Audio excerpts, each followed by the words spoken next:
తాకట్లో ఉన్న మీ బంగారాన్ని విడిపించి ఆ రోజు ఆన్లైన్ రేటుకి కొంటాం. Sharma gold company. మరి నిర్మలా సీతారామన్ గారు మన తెలుగింటి ఆడబిడ్డ అయ్యుండి కూడా తెలంగాణ ప్రజలను మరొకసారి ఘోరాతి ఘోరంగా మోసం చేయడం, విస్మరించడం అన్నది చాలా అన్యాయం. భారతీయ జనతా పార్టీకి సంబంధించి మన గవర్నమెంట్ టోటల్ యూనియన్ బడ్జెట్ 53 లక్షల కోట్లు అయితే ఎడ్యుకేషన్కి పెట్టిన బడ్జెట్ 1%, హెల్త్కి పెట్టిన బడ్జెట్ మరీ దారుణం, అది కూడా 1%, 1.2% ఏదో ఉంది. ప్రధానమైనటువంటి విద్యా వైద్యానికి కూడా దేశవ్యాప్తంగా బీజేపీ మరి బడ్జెట్ పెట్టకపోవడం అన్నది కరెక్ట్ కాదు. దీని మీద ముఖ్యంగా తెలంగాణ యువ మిత్రులందరూ కూడా ఆలోచించాలని చెప్పి నేను అప్పీల్ చేస్తా ఉన్నాను. అదేవిధంగా ఇది 12వ గవర్నమెంట్ భారతీయ జనతా పార్టీ. తెలంగాణ రాష్ట్రం ఏర్పడి 12 సంవత్సరాలు అవుతుంది. ఈ 12 సంవత్సరాల్లో ఇంకా కూడా ఏపీ రీఆర్గనైజేషన్ యాక్ట్కి సంబంధించి అనేక విషయాలు పెండింగ్ ఉన్నాయి. ఇన్ఫ్రాస్ట్రక్చర్ ఫండ్స్ పెండింగ్ ఉన్నాయి. మన రాష్ట్ర ప్రభుత్వం 47 అంశాల మీద అడిగితే ఒక్కటంటే ఒక్క అంశంలో కూడా ఒక్క రూపాయి కూడా ఇవ్వకపోవడం కేంద్ర ప్రభుత్వం నిజంగా దారుణం. నేషనల్ ప్రాజెక్ట్ స్టేటస్ ఏది కూడా ఇవ్వాలి, అది pending. Urban development funds pending. New airports for Telangana pending. Regional ring road pending. Metro rail phase 2 pending.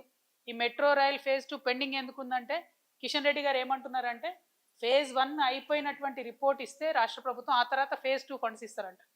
అంటే మీరు ఇప్పుడు కనీసం కేటాయింపులు చేయకపోతే వచ్చే సంవత్సరం మొత్తం ఒక్క రూపాయి కూడా రానట్టే లెక్క కదా.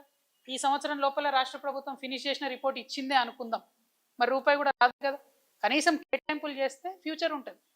మరి కిషన్ రెడ్డి గారు ఎట్లా చెప్తున్నారంటే తెలంగాణ ప్రజలకు ఏం తెలియదు అన్నట్టు వారిని తప్పుదోవ పట్టించడానికి చెప్తున్నారు. ఇది కరెక్ట్ కాదు. అట్లనే ఐఐఎం ఇవ్వాలి, అది పెండింగ్ ఉంటుంది. నవోదయ ఇవ్వాలి, అది పెండింగ్ ఉంది. కేంద్రీయ విద్యాలయాలు ఇవ్వాలి, అవి పెండింగ్ ఉన్నాయి. స్టీల్ ప్లాంట్ పెండింగ్ ఉంది బయ్యారంలో. అట్లానే కోచ్ ఫ్యాక్టరీ కూడా పెండింగ్ ఉంది. మరి ఇవన్నీ పెండింగ్ ఉంటే ముఖ్యమంత్రి గారేమో నేను కేంద్రంతో మంచుకుంటా, మోడీ గారు నా బడే బాయ్ అని చెప్పి 30 సార్లు వేసినట్టున్నాడు ఇప్పటి వరకు. అయినా ఒక 30,000 కోట్లు కూడా రాబట్టుకోలేకపోవడం అన్నది నిజంగా దారుణం. ఇది ఫెడరల్ స్ఫూర్తికి విరుద్ధం. ఈ వైఖరి మానుకోవాలని భారతీయ జనతా పార్టీకి ఇక్కడ నుంచి మనకిద్దరు మంత్రులు ఉన్నారు, వాళ్ళిద్దరిని కూడా నేను డిమాండ్ చేస్తా ఉన్నా. అంటే విచారణ జరుగుతుంది కదా. The investigation is going on. Let it go. The investigation should happen in a more transparent way. And anyway, Honorable KCR Garu was the Chief Minister for last 10 years. So they might have called him and he will answer for it, whatever they have called. So I have nothing to do with it. I am like you, waiting for the result. I am hoping that this entire phone tapping thing will be concluded somewhere or the other. Instead of just dragging it. మన ఏం జరిగిందో నాకు తెలియదు. చట్టానికి ఎవరు కూడా అతీతులు కాదనడానికి మాత్రం మనము ఆలోచన చేసుకోవాలి. సేమ్ థింగ్ నిన్న కేసీఆర్ గారిని ఫోన్ ట్యాపింగ్ పిలిచిన తర్వాత కూడా మళ్ళా వర్కింగ్ ప్రెసిడెంట్ కేటీఆర్ గారు మాట్లాడుతూ అనేకమైన అంశాలు చెప్పారు. విచారణకు పిలవడం నేరము, ఘోరము అన్నట్టుగా మాట్లాడినారు. నేనేమంటున్నా, ప్రజా జీవితంలో ఉన్నప్పుడు అనేకమైన అంశాలు ఉంటే వాటి కాన్సిక్వెన్సెస్ ఫేస్ చేయాల్సి వస్తుంది.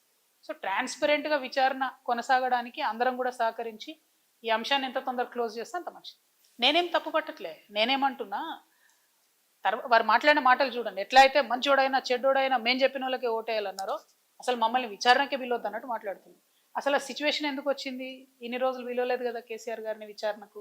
ఇప్పుడు ఆ సిచ్యువేషన్ వచ్చింది కదా. ఆ సిచ్యువేషన్ ఎందుకు వచ్చిందో ఇప్పటికన్నా అంతర్గతంగా వాళ్ళు పరిశీలన చేసుకోవాలి. 1, 2, ఒకవేళ పిలిచిండ్రు అనుకోండి విచారణకు, పోక తప్పదు. ఇప్పుడు రేపు నన్ను పిలిచినా పోతా. నన్ను కూడా అప్పుడు ఈడీసీబీఐ పిలిస్తే పోతే కదా. నేను చేసినా నేరం చేయలేదా అనేటటువంటిది నేను చేయలేదని నా మనసుకు తెలుసు, కానీ అది ప్రూవ్ అవ్వాలి కదా. ఇప్పుడు కూడా అదే జరుగుతుంది. సో చట్టానికి అందరం కూడా సహకరించాలి. పిలిచినప్పుడు పోతాం. కాకపోతే ఆ యొక్క ఆలోచన విధానం ఏదైతున్నదో అందులో మార్పు రానంత కాలం బీఆర్ఎస్ పార్టీని మాత్రం ఎవడు కూడా బాగు చేయలేదు. చట్టానికి సహకరిస్తాం కదా, చట్టానికి సహకరించకుండా ఎందుకుంటాం, వెళ్తాం. ఓన్లీ థింగ్ నేనేమంటున్నా అంటే కాంగ్రెస్ గవర్నమెంట్ గుంటనక్కతోని కంప్లీట్గా మ్యాచ్ ఫిక్సింగ్లు ఉన్నారు కాబట్టి వాళ్ళు దీన్ని కంక్లూడ్ చేయరు. నిజమైన నేరస్తులు బయటకు వస్తారని నేను అనుకుంటలేను. ఏదో టైంపాస్ చేసి ఇప్పుడు మున్సిపల్ ఎన్నికలు 10-11 రోజులు హడౌట్ చేసి వదిలేస్తారేమో అనేటటువంటి ఆలోచన నాకున్నది. కాబట్టి Congress has to prove if the government is transparent, if they are serious, investigation should go forward. ఏడబోతుంది 2 ఏళ్ల నుంచి ఎక్కడ వేసిన గొంగలు అక్కడే ఉంది, తిరిగిన దగ్గరే తిరుగుతూ ఉన్నది. సో స్టాండ్ వేసి సైకిల్ దొక్కినట్టు ఉంది పరిస్థితి. అట్లా కాకుండా కంక్లూడ్ కావాలని కోరుతున్నాను. అంటే జైవీర్ రెడ్డి గారు రేవంత్ రెడ్డి గారు ఎంత క్లోజ్ అన్నది నాకు తెలియదు, నాకు అనవసరం కూడా. పాయింట్ ఏంటంటే వారు బాధ్యత కలిగినటువంటి ఎమ్మెల్యేగా ఉన్నారు కాబట్టి వారి కంపెనీ నుండి 5,600 crores ఇన్వెస్ట్మెంట్ ప్లెడ్జ్ చేసిండ్రు ఇలా. సో వేరే కంపెనీలాగా ఇది కూడా ఉట్టిగా టైంపాస్ ప్లెడ్జా, సీరియస్ ప్లెడ్జా వారు చెప్పాలి, ప్రభుత్వం చెప్పాలని నేను అడుగుతున్నాను. మిగతా కంపెనీస్ మేము చెప్పినటువంటి ఇప్పుడు చూపించినటువంటి కొన్ని అయితే వెబ్సైట్ లేని కంపెనీలు కూడా 5,000 కోట్లని ప్లెడ్జ్ చేసారు. 10 లక్షలు పేడప్ క్యాపిటల్ ఉన్న వాళ్ళు కూడా 3,000 కోట్లు అని చెప్పి ప్లెడ్జ్ చేయడం జరిగింది. సో నేను అందుకని అంటున్నాను, అంటే చెప్తే మీకు బోర్ కొడతాను, అన్ని పేర్లు చెప్పలే, ట్వీట్ చేస్తావి, మీరు డీటెయిల్స్ చూడొచ్చు. మీరు కూడా ఒక్క నిమిషం గూగుల్లో కొడితే మీకే తెలుస్తుంది ఏంది పరిస్థితి అని. Total fake, total fake. ఏదో 1-2 రియల్ కంపెనీస్ ఉన్నా కూడా అవేంది అని అంటే అక్కడ మార్కెట్కి అసలు వీడికి ఎట్లా వస్తారు, ఆ స్ట్రీమ్లో ఇంతగానం ఎట్లా ఇన్వెస్ట్ చేస్తారంటే సమాధానం లేదు, రోడ్ మ్యాప్ లేదు. సో వీటి మీద స్పష్టత ఇవ్వాల్సిన బాధ్యత ప్రభుత్వానికి ఉన్నది, ప్రశ్నలు అడిగే బాధ్యత ప్రతిపక్షంగా మాకున్నది, కాబట్టి మేము అడుగుతాం.